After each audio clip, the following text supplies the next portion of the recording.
saya tidak akan berdamai. Ya, tawaran bagaimana ditolak dari pihak Pak? Saya akan tolak. Dan saya akan semua serahkan kepada pihak hukum dan harus benar-benar diusut. Orang tua almarhum Bintang Balkis Maulana, 14 tahun, santri yang tewas dianiaya seniornya di Ponpes Al-Hanifiyah, Mojo, Kabupaten Kediri bakal menolak berdamai dengan pihak pelaku penganiayaan yang telah menewaskan putranya.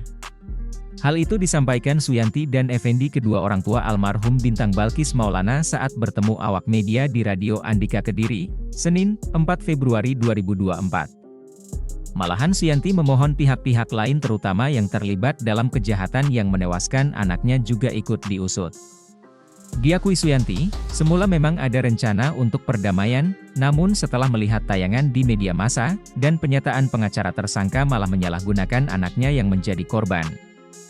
Sehingga jika ada pengajuan dari pengacara tersangka untuk melakukan restorasi justis bakal ditolaknya.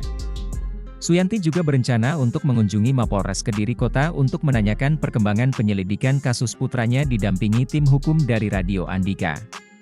Sementara Aksanul Huda SH, tim hukum Radio Andika menyampaikan harapan agar penegak hukum dapat menyeret pelaku dan menyelesaikan kasus ini dengan baik. Diharapkan tidak hanya 4 orang pelaku saja yang merupakan santri senior yang dijadikan tersangka, namun juga ada tersangka lainnya. Sebelumnya penyidik Satreskrim Polres Kediri Kota telah menetapkan 4 orang tersangka masing-masing MN, 17 tahun, santri asal Sidoarjo, MA, 17 tahun, santri asal Nganjuk, AF, 16 tahun, santri asal Denpasar Bali dan AK, 17 tahun, santri asal Surabaya. Saya itu semoga kedepannya ada pihak-pihak lain terutama yang mengikut sertakan tindakan kejahatan ini semoga terusut juga, karena terakhir anak saya kenapa menelpon saya memakai nomor telepon orang lain atau pihak mana. Takutnya yang ditakutkan saya, anak saya selama ini tertekan anak saya menelpon ke saya dengan alasan tidak boleh disebut itu, takut anak saya ada yang mengancam di sana. Saya minta oleh pihak dari hukum segera diusut tuntas sampai benar-benar kejahatan ini terkuat.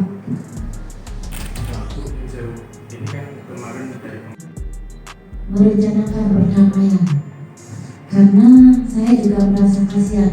Di samping itu saya merasa kehilangan anak saya.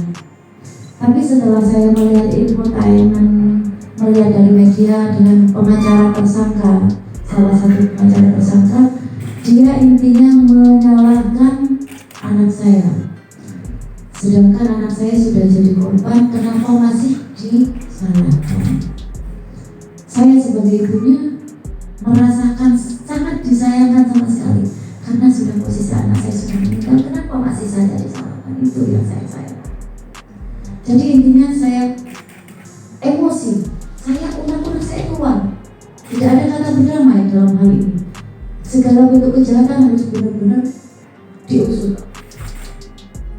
Artinya untuk pengajuan restoratif justice dari penasihat tersangka ditolak. Tidak, saya tidak akan berdamai.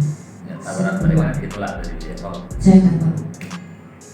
Dan saya akan semua serahkan kepada pihak hukum dan harus benar-benar diusut sampai benar-benar mendapatkan hukuman yang setimpal sesuai yang mereka kerjakan kepada anak saya.